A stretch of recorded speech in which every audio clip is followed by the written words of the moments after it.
Nesse anime, nosso protagonista se chama Kazuhiro Kitase. Ele é uma pessoa bem tranquila e calma, tanto que prefere ir pra casa ao invés de tomar uma com seus colegas de trabalho. Não passa de um trabalhador de escritório vulgo CLT normal e comum. Quando chega em casa, ele geralmente faz sua própria comida e coloca a comida ao lado da sua cama antes de dormir. Kitase deixa claro que desde criança ele ama mundos de fantasia, aqueles lugares repletos de espadas e escudos, onde normalmente se derrotam monstros com magia. Ele ficava lendo livros desse tipo o dia todo, até que um dia ele começou a ter uns sonhos estranhos. Ele acordava em um desses mundos e a primeira coisa que fazia é checar a hora. Naquele momento são 7 horas da manhã. Embora seja um adulto na vida real, naquele lugar ele é bem jovem e adora acabar com todos os monstros. Mesmo que as batalhas não terminem bem, ele sempre acorda novamente na sua cama. Kazuhiro para um momento para lavar seu rosto. De repente uma mulher se aproxima dele. Essa linda alfa se chama Maribel, mas ele chama ela de Mari. Mesmo parecendo jovem, ela tem mais de 100 anos. Kitase fica muito feliz em ver ela, já que ela anda muito ocupada com a guilda dos magos. Ela também fica feliz, mas se incomoda por ele ter ido acampar ali na floresta de novo, dizendo que ele parece mais um elfo do que ela mesma. Ela chama ele de Kazuhiro, porque quando foi colocar seu nome era apenas uma criança e não sabia como escrever. Ele convida a Mari para investigar algumas ruínas próximas, o que ofende ela, porque mulheres não gostam de ser convidadas para visitar ruínas. Kazuhiro oferece comida para ela acompanhar ele, e ela finalmente aceita. As ruínas a quais eles vão se chamam Nazul,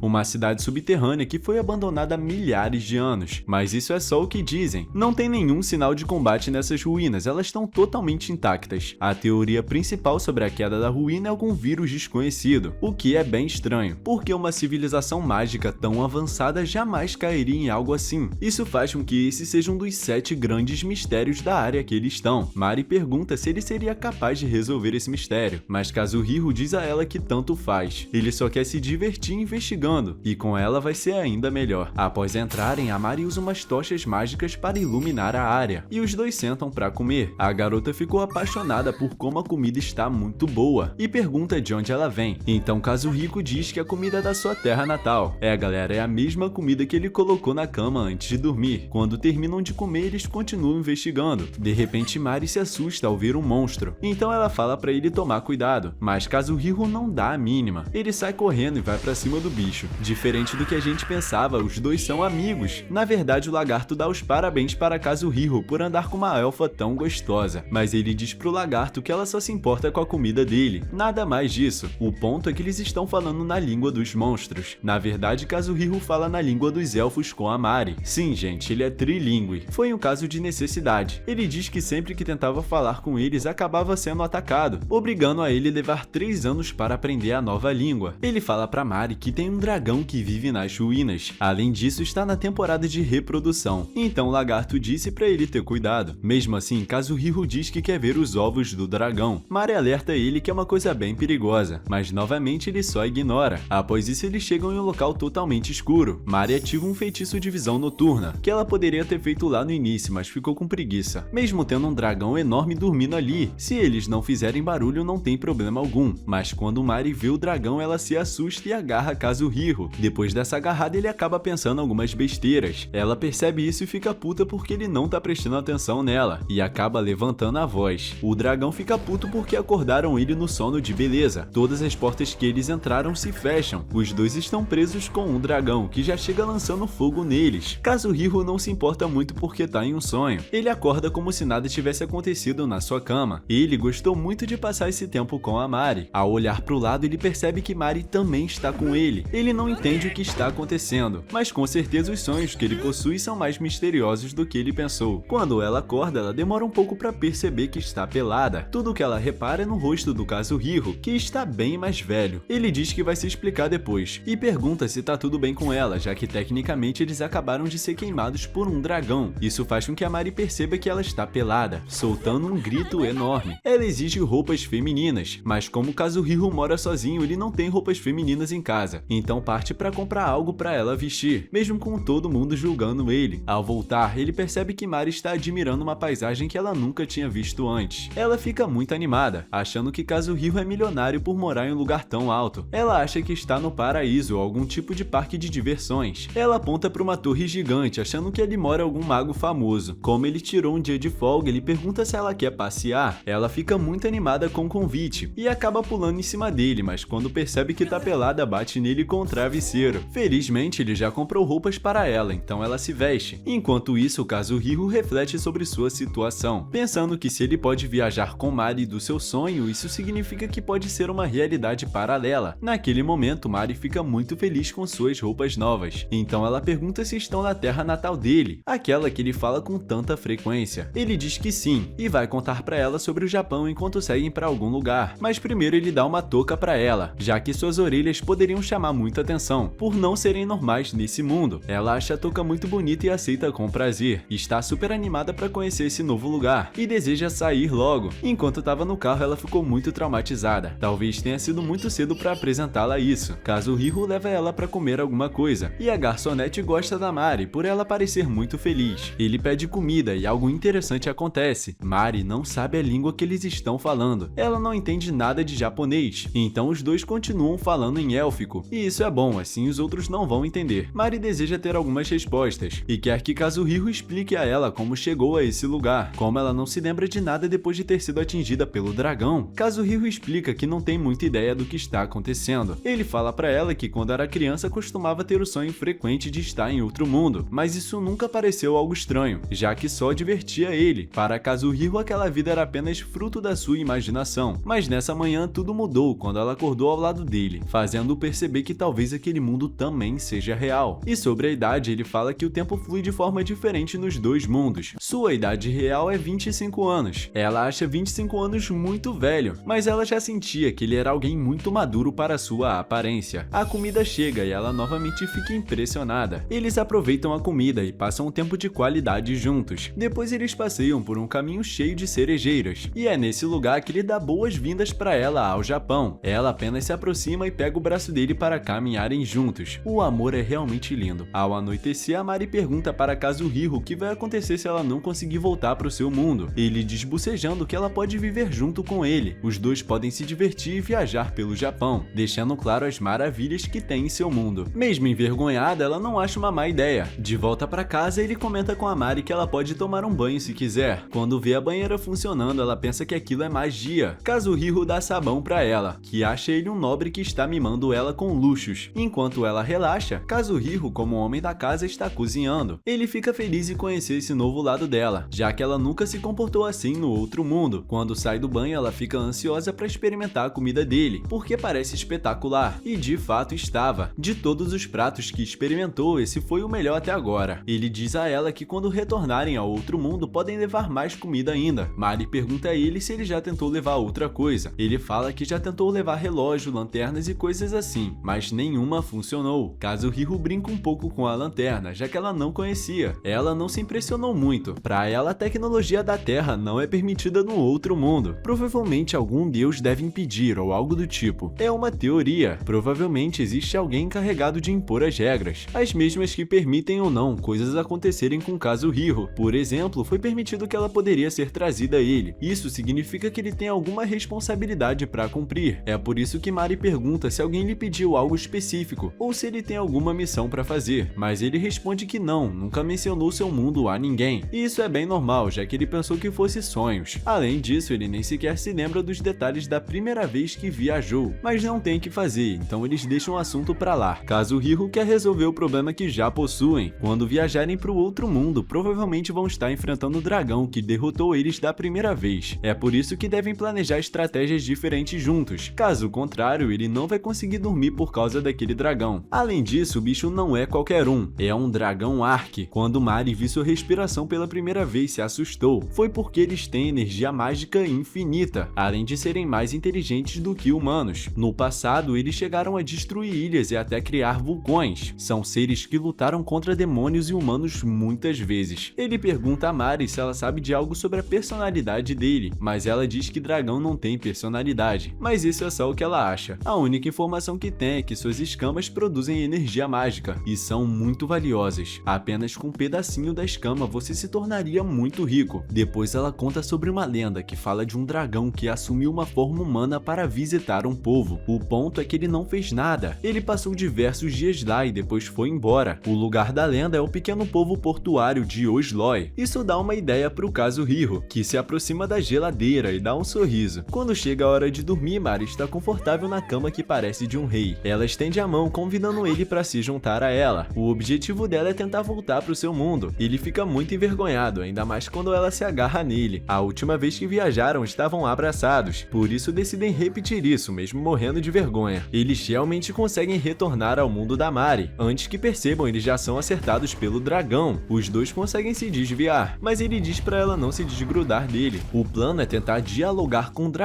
Por isso Kazuhiro se apresenta e pede desculpas por ter entrado em seu ninho, dizendo que só queria ver as bolas do dragão e acabou envolvendo sua amiga. Então ele pede pro dragão poupar suas vidas. Ele falou tudo isso na língua dos dragões. Sim, galera, esse cara fala todo tipo de língua possível. Por fim, ele oferece pinga para apaziguar o dragão. Não é uma ideia tão idiota quanto vocês estão pensando. Kazuhiro já passou por Osloi, a cidade da lenda. Ele lembrou que esse lugar é famoso pelo seu álcool de cevada. Na verdade, é a única coisa que se destaca naquela vila. E essa teoria realmente deu certo. Quando ele abre a pinga, o dragão fala pro Kazuhiro que ele é um humano bem interessante, já que sabe falar a língua dos dragões. O dragão lembra de ter matado eles ontem, mas aqui estão eles, vivos como se nada tivesse acontecido. Por isso ele quer saber como fizeram isso. Essa é a condição para deixá-los viver. Quando o Kazuhiro explica, o dragão acha algo misterioso, mas ao mesmo tempo divertido. Ele vê que os dois não têm mais intenções e até mostra suas bolas para eles. Eles ficam muito empolgados por presenciá-las. O dragão sente um cheiro esquisito, então ele pergunta o que Kazuhiro está escondendo. Se trata da comida que ele estava carregando. Por ser muito grande, o dragão tem dificuldade para se comunicar, e a pinga que trouxeram para ele não vai dar nem para molhar a língua. Então ela decide fazer um feitiço que libera magia por todo lado, e de repente ela vomita, e aquela criatura nojenta se transforma nessa linda draconiana. A garota não perde tempo, e pede pro Kazuhiro passar a cerveja e a comida imediatamente, mas ela percebe que pode estar sendo indelicada, e talvez esteja abusando dele. Por esse motivo, ela diz que em troca lhe dará uma das suas escamas coberta de magia. Mari não tá entendendo nada, já que eles estão literalmente falando em outra língua, mas Kazuhiro aceita o acordo. A draconiana come como se fosse um dragão, a ponto de até se engasgar, mas graças a isso ela prova a cervejinha, ficando desacreditada com quão boa ela é. Então ela pergunta pro Kazuhiro se as pessoas comem isso de forma habitual, mas ele responde que são coisas que não existem nesse mundo, e isso é bom porque ela já estava pensando em destruir cidades para conseguir mais. Mari fica feliz por terem saído vivos disso. A Mari fica louca quando o Kazuhiro diz pra ela que conseguiram uma escama de dragão. Qualquer mago daria todas as suas riquezas para conseguir uma dessa. Essas escamas já deram início a guerras. A draconiana fica triste que a comida já acabou. Kazuhiro mostra que ainda tem outra, mas ele se arrepende um pouco porque esse almoço é da Mari. Ela retribui com uma pedra azul. Ela não faz ideia porque as pessoas veem valor nela. Kazuhiro pergunta o porquê dessa cor. Quando a draconiana foi ter os ovos, seu sangue azul caiu em cima dessas pedras. Imediatamente a Mari diz para ele aceitar o acordo e trocar o almoço. Após isso, os dois estão livres para ir embora e podem visitá-la sempre que quiserem, mas sempre devem trazer mais comida. Mari não consegue acreditar no que aconteceu. Eles conseguiram muitos objetos preciosos por meros almoços. Dizem que essa pedra é capaz de curar qualquer doença, assim como a escama. Ela é tão valiosa que ela não sabe o que fazer. Vender ou simplesmente doar para alguém que precisa não é opção, já que seu valor é muito grande. As pessoas vão começar a perguntar onde os dois conseguiram. Como os dois não iriam conseguir guardar segredo, as pessoas acabariam incomodando a draconiana. Isso faz com que Kazuhiro resolva o mistério dessas ruínas. Sua teoria se baseia no fato que o dragão Ark põe seus ovos a cada milhares de anos. Então aqueles que costumavam viver ali devem ter tentado levá-los, fazendo o dragão persegui-los até a cidade e expulsar todos seus habitantes, para depois criar o ninho que ela está agora. Mari diz para Kazuhiro ficar com as relíquias que acabaram de obter. Ele fica preocupado porque poderia perder elas, mas ela responde que não tem problema. Pelo menos no futuro eles vão poder entrar em um bar e dizer que conheceram o dragão Ark. Kazuhiro pensa que é certamente uma boa história para contar para seus filhos, o que deixa Mari muito envergonhada. Quando os dois saem, eles decidem ir comer algo na cidade mais próxima, além de encontrar um lugar para Mari dormir. Kazuhiro pode dormir em qualquer lugar, pois vai voltar ao Japão, como sempre, mas ela fica muito triste, já que seria sua despedida. No entanto, ela diz que vai dormir junto com ele, já que quer voltar também, para que ele ensine ela japonês e sobre seu país, o que deixa Kazuhiro muito feliz. Dias depois, eles já estão compartilhando essa vida um pouco complicada. Ao chegar do trabalho, ele encontra ela estudando japonês. Para ele, ainda é incrível ver uma elfa gostosa em sua casa. Mari estava tão concentrada que nem notou ele chegar. Ele fala pra ela que a carne moída no supermercado estava bem barata, então eles vão comer gyoza. Enquanto ele prepara tudo, Mari começa a praticar sua apresentação em japonês. Kazuhiro se surpreende com o fato dela estar aprendendo muito rápido. O método dela que dá certo é aprender uma frase e depois ir adicionando mais. Aproveitando a oportunidade que tem de viajar entre dois mundos enquanto dorme, ela estuda em dobro. A meta dela é manter uma conversa em 2 meses. Ele tem certeza que ela vai conseguir. Kazuhiro pede pra ela sentir o cheiro do vinho, que ele vai pôr na mesa pros dois tomarem. Ela não entende muito bem e acaba chegando perto pra sentir o cheiro dele, dizendo que ele tá muito cheiroso. Ao descobrir que entendeu errado, ela morre de vergonha. Mais tarde eles começam a comer. Ela fica encantada com a comida e acaba ficando bêbada por causa do álcool no vinho. Enquanto ele lava a louça, Mari pergunta o que acontece com as coisas do outro mundo quando eles vêm pra Terra. Kazuhiro acredita que todas essas posses, incluindo o corpo dela, ficam invisíveis, porque se ficassem ali já teriam sido roubadas há muito tempo, o que novamente faz Mari pensar que alguém controla isso. Ele gostaria de desvendar esse mistério algum dia, mas não tem pressa no momento. Kazuhiro pergunta algum lugar que eles possam ir passear, mas ela diz que não pode passar a vida toda brincando. Tem responsabilidades em seu cargo no outro mundo, incluindo um estudo bem complicado sobre a magia antiga. Isso chama a atenção do Kazuhiro, que pergunta se alguma vez ela já viu algumas pedras mágicas. Mari responde que nunca ninguém as viu e são consideradas apenas uma lenda, mas depois de ver a Draconiana não acredita que nada seja impossível. Kazuhiro aproveita para fazer um convite e chama ela para explorar um local onde dizem existir uma pedreira de pedras mágicas. Ela aceita, mas em troca pede para que ele leve comida. Na hora de dormir, ele percebe que o calor dela faz ele dormir mais rápido, mas fica curioso se depois que ela aprendeu o suficiente sobre japonês, vai querer terminar o relacionamento com ele. Após acordarem no outro mundo, tem um passarinho bem na testa do Kazuhiro. Após se levantar, ele pega uma flor e os dois começam a planejar a exploração. O lugar em específico se chama Ruínas de Uya. É bem longe e a Mari fica preocupada com isso, mas Kazuhiro acalma ela, dizendo que possui uma habilidade de teletransporte. Então ela se aproxima e os dois caem em um poço com diferentes saídas. Ele explica que estão em um nível abaixo do mundo, e ali eles conseguem se mover muito mais rápido em longas distâncias. É uma habilidade quase exclusiva de vendedores, e é muito pouco conhecida. Os passos para ativar essa habilidade são escrever seu nome em uma estátua do deus das viagens. Com isso, se recebe uma permissão para viajar dessa forma, mas apenas uma vez por dia. A sua outra desvantagem é que você não pode aparecer em lugares onde existam seres muito poderosos e dominantes. Um exemplo é o dragão que eles encontraram. Por fim, também há um limite de peso para a viagem, mas como a Mari é muito leve, não tem problema algum, o que faz ela perceber que está sendo carregada como uma princesa, então pede para ele colocá-la no chão. Ele não faz ideia do que acontece se alguma pessoa cair lá embaixo, então ela fala para Mari ficar perto dele. Quando eles chegam no local, vemos que Kazuhiro coloca a flor que havia colhido antes em uma estátua. Isso não passa de uma tradição. Ele sempre deve oferecer uma flor no lugar onde chegou. Eles continuam a jornada. Kazuhiro conta o motivo da antiga pedreira para a qual vão ser tão conhecida. Ali eram extraídas diversas pedras mágicas, que serviam para criar objetos mágicos, se tornando um núcleo próspero para a população. Para se protegerem, as pessoas criaram uma enorme fortaleza, mas chegou um ponto em que não conseguiam mais encontrar pedras mágicas. A partir daí, a área caiu na escuridão. Embora digam que aqueles que visitam um lugar ainda conseguem sentir o poder dessas pedras ocultas na Terra, porque elas nunca se esgotam. Mari não demonstra nenhum interesse na história, porque ela tá morrendo de calor. Ele fala que tem um lugar ali na frente que eles podem descansar. Ela só tem que aguentar mais um pouquinho, fazendo ele se questionar se ela realmente vai aguentar o calor do Japão. Ela só vai seguir porque não quer odiar ele por ter trazido ela nesse lugar. De longe parecia apenas uma simples montanha, mas quando entram, veem que há vários edifícios. Mari pergunta pra ele se ele realmente acha que vai encontrar alguma pedra mágica. Ele responde que não faz ideia. Se alguém tivesse encontrado algo, o lugar já estaria provavelmente muito cheio, mas eles podem continuar na esperança de encontrar outra coisa. Ela diz que não vai aguentar ficar muitos dias ali, e não viraria um galho ressecado apenas para encontrar uma pedra. De repente ele se vira sentindo uma presença estranha. Mesmo sem conseguir encontrar nada, ele segue alerta com a Mari, até que encontram o lugar que estavam esperando, o famoso oásis, que vai refrescar eles e ainda vão conseguir comer tranquilos. Enquanto comem essa comida maravilhosa, os dois sentem curiosidade sobre as habilidades que possuem. Nesse mundo eles estão desenvolvendo muitas, algumas são diferentes e outras costumam compartilhar. Ela diz que pode mostrar a barra de status para ele, mas ele não deve contar para ninguém, apenas por ela estar na guilda dos magos. Após isso, ela fica muito surpresa ao ver que ele possui um nível muito alto, e é a primeira pessoa que ela conhece com o nível 72. Ele não esperava que ela tivesse um nível tão baixo, mas Mari se justifica, dizendo que estuda magia espiritual e magia geral ao mesmo tempo, o que impede ela de subir nível rapidamente. Logo vemos que os magos são responsáveis por recuperar as artes antigas. Alguns países inclusive os contratam para lutar em guerras, e entre os magos poucos se tornam magos espirituais como a Mari. Ela, por outro lado, fica muito surpresa ao ver a habilidade dele de espadachim ilusório, algo que nunca tinha visto antes. Por fim, os dois avançam para ver o que encontram, mas logo vemos um garoto com um olhar triste, enquanto no fundo tem muitas pessoas falando do caso Riro e da Mari. Aparentemente os dois estão sendo observados. Enquanto isso, os dois continuam falando sobre suas habilidades e o que conseguem fazer. Mari de repente invoca uma salamandra muito linda. Ela explica pro caso Riro que os magos espirituais invocam esses insetos para usar a magia através deles, e como ela tem afinidade com espíritos, pode usar vários ao mesmo tempo. Eles estavam de boa, mas do nada apareceu um monstro. Ele surge da água. Caso Riro usa sua habilidade de espada ilusória, aparecendo atrás do monstro, onde consegue finalizar ele sem problemas. Mas não era só ele, vários monstros aparecem, mas o caso Riro vai pra cima com tudo. O que ele não sabe é que tem vários bandidos observando ele de longe. Atrás dos capangas aparece o chefe, que usa uma habilidade com o olho, permitindo saber que o caso Riro tem algo de valor em sua mochila. Seus capangas perguntam o que devem fazer, já que o moleque é muito bom se defendendo, mas o chefe diz para eles usarem aquilo. Eles trazem o garoto triste que vimos agora há pouco. Ele vai ser obrigado a desempenhar um papel que não quer. Após finalizar todos os monstros, caso Riro percebe algo estranho. Quando olha com atenção, vê um garoto com algo que brilha em sua mão. Mari identifica ele como criança fera. De repente o chão começa a tremer. Um monstro gigante sai da água, vendo os dois como suas presas. Kazuhira rapidamente pensa o que pode fazer, mas imediatamente escolhe abraçar Mari, já que o monstro ataca eles na mesma hora com magia. Os dois acordam assustados. Kazuhiro está muito feliz em ver ela bem e dá um abraço nela. Em seguida ele fala que vai preparar algo quente para os dois. Ele não para de pensar que estavam sendo observados naquelas ruínas, já que ao lutar contra os monstros sentiu várias pessoas por perto dele. Para eles são bandidos que devem estar procurando seus corpos e as coisas que eles tinham. Mari se pergunta se aquele garoto também fazia parte do grupo, mas o Kazuhiro acha que aquele menino parecia muito assustado, então provavelmente só estava sendo usado. Eles veem pela janela que o sol está começando a nascer, então Mari pergunta se ele vai trabalhar, mas ele diz que não, já que é sábado e ele tem um dia livre, então vai ficar com ela para ajudar ela a estudar, ou talvez saírem para comer, o que deixa ela muito animada. Eles começam o dia caminhando em um rio. Kazuhiro é muito curioso, então ele pergunta se ela é capaz de ouvir os espíritos da água. Ela diz que não, pois não escuta suas vozes, já que estão em um mundo muito distante. Ela já tentou invocar um para fazer um pacto, mas não deu certo. Foi dessa forma que Kazuhiro se sentiu quando foi pro mundo dela pela primeira vez, como se estivesse no nível 1 de novo. Nessa hora eles ouvem um gatinho que está descansando em um banco. Ela acha ele muito fofo e corre para fazer carinho nele. No começo o gato começa a estranhar, mas ela acaba ganhando a confiança dele. Kazuhiro acha muito fofo e muito doido também uma elfa fazer carinho em um gato, mas ele não aguenta quando ela começa a fazer miau e começa a rir. A próxima parada deles é levar a Mari a uma biblioteca para que ela possa comprar livros em japonês e ficar melhor ainda no idioma. Ela fica muito surpresa ao ver tudo limpo e iluminado, já que as bibliotecas em que conheceu no seu mundo só tem escuridão e poeira. Estava tudo ótimo até que Mari percebeu que Kazuhiro levou ela para a área de livros infantis. Ela se sente muito ofendida, pois ele está tratando ela como uma criança. Ele tenta fugir dessa situação, dizendo que se ela não gostar, podem procurar outros tipos de livro, mas ele tem sorte de que ela gostou muito. Depois que deu a chance, ela viu o quão legal é. Tem muitas imagens, muitas cores, ou seja, os livros são ilustrados, o que facilita muito para pessoas que estão aprendendo. Ele percebe que ela gostou de um específico e tenta incentivar ela a ler, mas a Mari ainda não consegue entender os símbolos da língua, então ele se oferece para ler para ela. Ela deve pegar o que ela mais gostou e os dois vão levar. Ela finalmente escolhe um livro de um gatinho, que parece aquele que eles encontraram mais cedo. Eles chegam na recepção. Kazuhiro se encontra com uma garota que ele conhece. O nome dela é Isijo. Ela provoca ele, dizendo que ele tá andando com uma jovem muito bonita. Kazuro Kazuhiro diz que ela se trata de uma parente estrangeira, então a Ichijo tenta cumprimentá-la. Ela não faz ideia como responder, mas tenta pôr seu japonês em prática. Com a motivação do Kazuhiro, ela acaba se apresentando como Maribel. O problema é que a Ichijo acrescenta o nome dela à palavra chan, que é uma palavra específica para se referir a alguém de forma carinhosa ou com quem se tem confiança. Por isso Mari devolve, chamando ela de Ichijo-chan, fazendo a garota ficar com vergonha do jeito fofo que a Mari falou. Kazuhiro e Ichijo conversam um pouco mais. Ela pergunta se ele tem intenções de pegar a Mari. Ele é homem, não pode negar ter vontade de fazer isso, mas não vai tentar nada, já que a Mari é muito inocente, e ele não quer ser odiado por ela. A Ichijo entende perfeitamente, então ela muda de assunto e continua seu trabalho, pedindo uma credencial da biblioteca. Kazuhiro aproveita para mudar seu endereço, já que se mudou recentemente, mas por coincidência, Ichijo mora nesse mesmo prédio, então a Ichijo aproveita para convidar eles a saírem de vez em quando. Ela adoraria ser amiga da Mari. Eles deixam claro que não tem problema algum nisso, e se despedem, deixando Kazuhiro com a esperança de que Ichijo se torne a primeira amiga de Mari. Quando chegam em casa, antes dele cozinhar, Kazuhiro coloca um pequeno filme infantil que compraram na biblioteca. Mari tem a percepção de que é uma magia colorida incrível, e fica sem acreditar que tudo isso vem da TV apenas com tecnologia. Ele vai preparar algumas panquecas para ela comer enquanto assiste o filme. As panquecas ficaram muito deliciosas, mas ela pede para assistir o filme desde o começo, e se não for incomodar muito, quer que ele explique o que tá acontecendo para poder entender melhor. Kazuhiro não vê problema algum nisso e fecha as janelas para que possam ver melhor o filme. Em uma cena específica, mostra casas antigas do Japão, o que fez ele lembrar que seu avô vive em uma área onde as casas ainda mantêm esse estilo peculiar. Então ele convida Mari para visitá-lo algum dia. Para ela parece uma ideia perfeita, e o melhor de tudo é que em breve Kazuhiro vai estar de férias, então vão poder ir qualquer hora. Os dois continuam se divertindo, rindo e aproveitando o momento até o filme acabar. Mari se joga em cima do Kazuhiro que nem uma doida. Ela amou o filme e está muito animada. Claramente ela ama livros, mas acima de tudo ama imaginar. Para ela, ver um filme é como ver uma imaginação de outra pessoa. Kazuhiro diz a ela que no Japão existem todos os tipos de animes, videogames e coisas divertidas que vão fasciná-la quando entender melhor o japonês. E isso motiva ela ainda mais a continuar estudando. Por isso ela pede com carinho para ver o filme de novo. Ele coloca de novo para ela assistir, mas enquanto ela se diverte, ele vai preparar o jantar. Quando ele está terminando, Mari decide tomar um banho, mas do nada tudo começa a tremer por causa de um pequeno terremoto. Mesmo para ele não sendo nada preocupante, Mari sai correndo pelada para abraçar ele pelo susto que levou. Ela não faz ideia do que está acontecendo e tá muito assustada. Ela solta um grito quando percebe que está pelada na frente dele e pede para ele fechar os olhos que ela vai se trocar. Kazuhiro sente orgulho de si mesmo porque conseguiu se segurar. Na hora de servir a comida, ela sai muito triste pelo que aconteceu e pede desculpas. Kazuhiro também pede perdão. Deveria ter avisado ela que no Japão há muitos terremotos. Os dois fingem que nada aconteceu e partem para comer. A comida de hoje se chama curry. Mesmo sendo muito picante, Mari não para de comer porque o gosto é muito bom. Quando terminam de comer, eles conversam o que devem fazer quando chegarem a outro mundo. Mari fica desesperada com o fato do Kazuhiro estar tão calmo apesar da situação que eles precisam enfrentar. Ele diz para ela que não devem se preocupar. Diferente de quando foram mandados para o Japão, agora podem fazer a outra viagem com sua habilidade de transferência. Além disso, como são boas pessoas, estão pensando no que devem fazer para ajudar o garoto fera. Mari também se lembra de que os registros que falavam dessa raça mencionavam que eles eram especialistas no uso das pedras mágicas. Então existe a pequena possibilidade de que a criança controlasse aquela besta com algum tipo de pedra semelhante. Dito isso, os dois vão dormir. Antes disso, Kazuhiro lê o livro que pegaram na biblioteca. Mari vai pegando no sono pouco a pouco. Kazuhiro reflete como sua vida mudou desde que Mari está junto com ele e apaga as luzes dormindo ao lado dela. Agora temos a oportunidade de conhecer um pouco da vida do garoto fera. Seu nome é Meg. Ele estava com seu avô, que mostrou para ele pela primeira vez uma pedra mágica. Quando Meg a tocou, a pedra começou a brilhar muito. O avô conta para Meg que desde os tempos antigos, sua raça possui o poder de controlar esse tipo de pedra. Na verdade, a que estavam mostrando era muito especial, mas não de forma positiva, pois ela foi a responsável para a destruição do seu próprio povo. Meg se lembrava desses momentos chorando enquanto segurava a mesma pedra. Agora Mari e Kazuhiro estão prontos para resgatar Meg e expulsar os bandidos. O plano começa com Mari invocando seus espíritos, usando eles para ficar invisível. Mesmo Kazuhiro ficando muito surpreso, ele ainda pede para ela não se arriscar muito. Ela pede o mesmo pra ele. Além disso, quando os dois voltarem, quer que ele continue lendo o livro que deixaram pela metade. Ele aceita e parte pra cima das casas. O plano é o seguinte, eles querem encontrar o garoto, mas pra isso precisam provocar os bandidos primeiro, forçando eles a usarem o Meg pra que ele volte a invocar monstros d'água. Nesse momento, Kazuhiro se aproximará do menino e irá ajudá-lo, enquanto Mari distrai o monstro. Quando Kazuhiro encontra o primeiro bandido, avisa pra Mari se preparar e diz que conta com ela, deixando ela feliz com essa frase. Ela usa seus espíritos de fogo no chão, que atiram no monstro. Tudo ocorre bem e a Mari consegue distrair os monstros. Enquanto isso, Kazuhiro fica só observando pra ver se encontra o Meg. Tudo dá certo, o garoto aparece e o Kazuhiro vai atrás dele. Meg está assustado porque não sabe o que está acontecendo, pensando que os dois buscam vingança contra ele, mas o Kazuhiro acalma ele, falando em sua língua da fera, pra ele saber que veio ser resgatado. O menino fica surpreso por ele falar sua língua. Kazuhiro explica que seu hobby é aprender outros idiomas, mas os dois não têm tempo pra bater papo. Kazuhiro pergunta se ele foi capturado. Meg responde que sim, porque sua raça é muito fraca. Ele e seu avô viviam escondidos, pois se os humanos os encontrassem, fariam coisas terríveis. E a prova disso é que foram encontrados. E nesse dia, os humanos apareceram e queimaram sua casa junto com seu avô.